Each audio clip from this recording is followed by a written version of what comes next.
ज्योतिष शास्त्र में सभी भावों का बहुत महत्व होता है क्योंकि यह भाव आपकी जन्म कुंडली पर विशेष प्रभाव डालते हैं। इसी के आधार पर आपके जीवन से जुड़ी बड़ी और महत्वपूर्ण भविष्यवाणियां की जाती हैं। आपको बता दें कि किसी भी जातक की जन्म कुंडली में लगन यह होता है लगन किसी भी जातक की जन्म कुंडली में लगन से केंद्र भाव विष्णु भाव कहलाते हैं। यह लगन है, लगन से केंद्र भाव 1, 4, 7, 10 यह केंद्र भाव है। यह लगन से विष्णु भाव कहलाते हैं। वहीं जब छठे, आठवें और 12वें छठे, आठवें आठवें और 12वें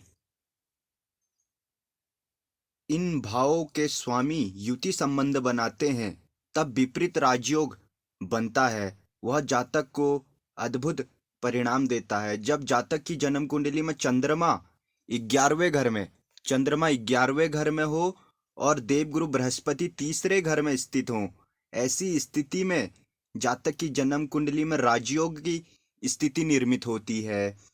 इन व्यक्तियों के पास एक विशेष कला जरूर होती है, इनमें काफ़ी निपुणता होती है। इसी के साथ पंचमेश और अष्टमेश के संबंध से भी जातक को जीवन में अधिक धन प्राप्त होता है। यदि पंचमेश और अष्टमेश का संबंध हो जाए जन्म कुंडली में किसी भी प्रकार से, या तो इनके स्वामियों की युति हो जाए या दृष्टि संबंध हो जाए, किसी भी प्रकार से पंचम और अष्टमेश का संबंध हो जाए, तो ऐसी स्थिति में जातक को अकुत धन की प्राप्ति होती है और उसे कई क्षेत्रों में लाभ प्राप्त होता है। जन्म कुंडली में अष्टम भाव को मृत्यु भाव भी कहा जाता है। इस भाव का सीधा संबंध धन और कर्म से होता है। जहां एक तरफ अष्टमेश के कारण जातक को धन लाभ होता है, वहीं दूसरी तरफ इस योग के कुंडली में बनने से जातक को स्वास्थ्य से जुड़ी समस्याओं का सामना करना पड़ता है। क्या होता है अष्टमेश से राजयोग, किस प्रकार अष्टमेश राजयोग निर्मित करता है? आपको बता दें कि जन्म कुंडली में अष्टम भाव को मृत्यु का भाव कहा जाता है। इस भाव के कारण जातक को काफी धन लाभ भी हो सकता है यदि अष्टमेश शुभ स्थिति में हो या अष्टम भाव पर शुभ ग्रहों की दृष्टि हो। तो पंचमेश और अष्टमेश भाव का आपस में एक महत्वपूर्ण संबंध होता है। इसके कारण व्यक्ति को आर्थिक क्षेत्र में लाभ होता है। आपको बता दें, जब भावों के स्वामी मौजूद हो और इसके साथ कोई दूसरा ग्रह ना हो या किसी और ग्रह की दृष्टि ना हो, तो यह विपरीत राजयोग का उत्तम फल कारक होता है। अष्टम भाव में त्रिकोण संबंध हो काफी उत्तम माना जाता है। यदि अष्टमेश जो भी हो आपकी कुंडली में, इस कुंडली में अष्टमेश हैं चंद्रदेव, क्योंकि इस भाव में संख्या 4 लिखी गई है और 4 नंबर की राशि होती है कर्क राशि। कर्क राशि के स्वामी होते हैं चंद्रदेव, तो इस वजह से इस कुंडली के अष्टमेश बने चंद्रदेव। अगर चंद्रदेव इसी भाव में बैठ जाएं, ऐसी स्थिति में भी विपरीत राजयोग बनेगा, या फिर ये छठे भाव में बैठे होते या 12वें भाव में बैठे होते, इस स्थिति में भी राजयोग निर्मित होता या विपरीत राजयोग निर्मित होता। अगर इस चंद्र पर और किसी ग्रह की दृष्टि ना हो, तो अगर और किसी ग्रह की दृष्टि हो जाए तो फिर उसके प्रभाव में आने के कारण अपना प्रभाव नहीं दे पाएगा अष्टमेश। और हो सकता है अगर वो ग्रह क्रूर ग्रह हो तो ऐसी अवस्था में जातक को विपरीत परिणाम देखने को मिले। यह शुभ ग्रह हो तो जातक को अच्छा राजयोग मिलता है, उत्तम परिणाम मिलते हैं। अष्टम भाव से शुभ राजयोग के प्रभाव किस प्रकार देखे जाते हैं? राजयोग से व्यक्ति को अत्यंत धन लाभ होता है। यह निशानियां हैं कुछ। जिस भी जातक की जन्म कुंडली में राजयोग होता है, तो ऐसे जातकों को राजयोग से अत्यंत धन लाभ होता है। जब जन्म कुंडली में अष्टमेश से राजयोग बनता है तो वह व्यक्ति को बहुत बुद्धिमान बना देता है। वह व्यक्ति बहुत ही ज़्यादा बुद्धिमान होता है। साथ ही वे हर तथ्य की जांच पड़ताल करके निर्णय लेता है।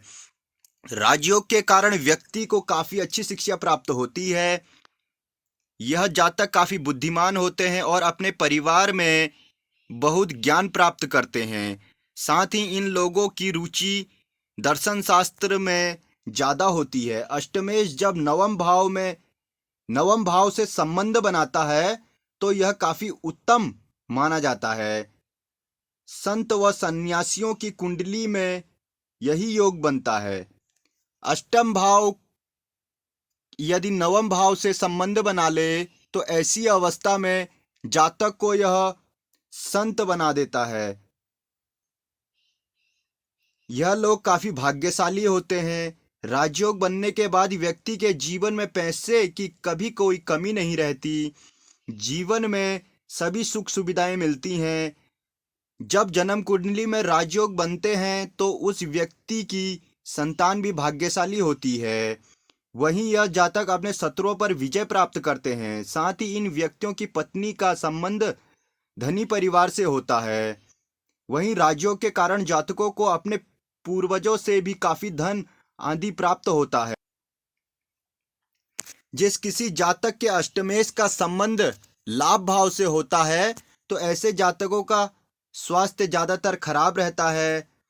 अगर व्यक्ति की कुंडली में अष्टम भाव का स्वामी निर्बल होता है तो वह व्यक्ति गलत कार्यों में लग जाता है। अष्टमेश का निर्बल होना भी जातक को कहीं ना कहीं अशुभ परिणाम देता है। फिर जातक को वह अशुभ कार्यों में लगा देता है।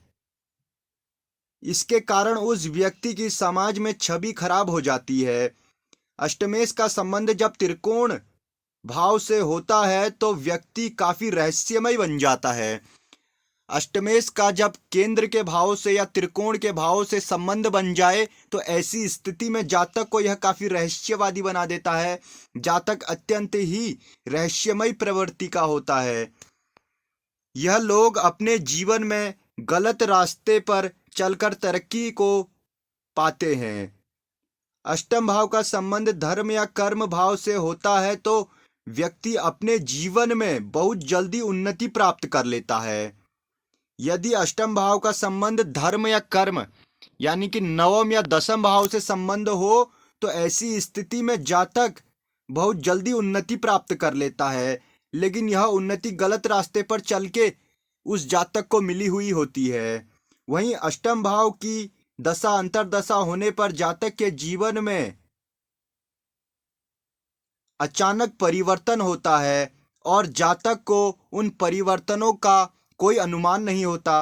अचानक से परिवर्तनों का सामना करना पड़ता है उस जातक को। अगर जातक की कुंडली में अष्टम भाव की दशा सही नहीं है तो जातक को कई परेशानियों का सामना करना पड़ सकता है। अब हम अष्टम भाव से संबंधित कुछ उपाय बताने जा रहे हैं। अष्टमेश की दशा कुंडली में सही ना हो तो भगवान शिव की पूजा अवश्य करें। भगवान भोलेनाथ भगवान शिव की पूजा करना अवश्य है। अगर आप भगवान शिव की पूजा नियमित रूप से करते हैं तो अष्टमेश के दुष्प्रभावों से आपकी सुरक्षा होगी। वहीं अशुभ प्रभाव को रोकने के लिए व्यक्ति को शिव मंत्र का जाप जरूर करना चाहिए। महादेव के अनेकों मंत्र हैं, आप किसी भी मंत्र का जाप कर सकते हैं। सर्वोत्तम मंत्र है ओम नमः शिवाय। इस मंत्र का आप जाप कर सकते हैं। वहीं अशुभ प्रभाव से बचने के लिए आप पीपल के पेड़ की पूजा भी कर सकते हैं। अगर व्यक्ति पीपल के पेड़ की पूजा करता है तो उसे लंबी आयु प्राप्त होती है।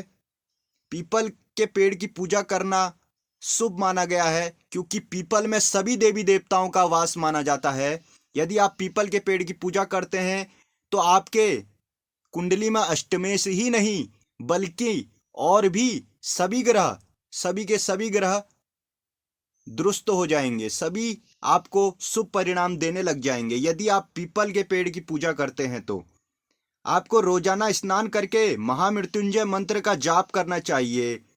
ऐसा करने से अशुभ प्रभावों से बचा जा सकता है। यदि आपको यह जानकारी पसंद आई तो वीडियो को लाइक कीजिए, चैनल को सब्सक्राइब कीजिए। धन्यवाद।